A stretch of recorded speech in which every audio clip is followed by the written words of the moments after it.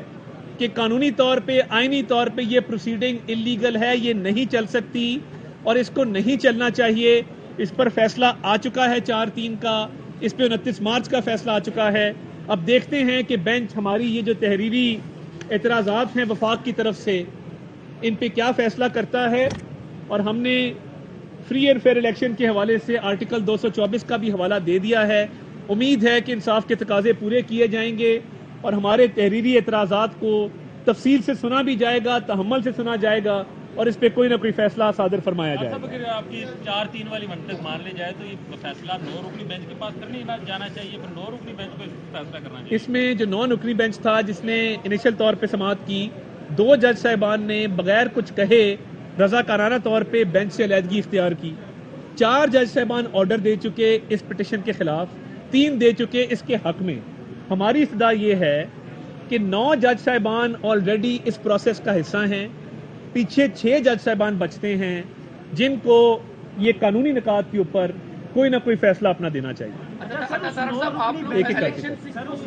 جو ہے وہ منہ موڑ رہے ہیں، الیکشن کی جانب پوری عوام میں جائے، عوام آپ کو الیکشن میں جانا چاہیے اور جائیں گے۔ الیکشن کیمپین کا آغاز مریم نواز شریف صاحبہ کر چکی،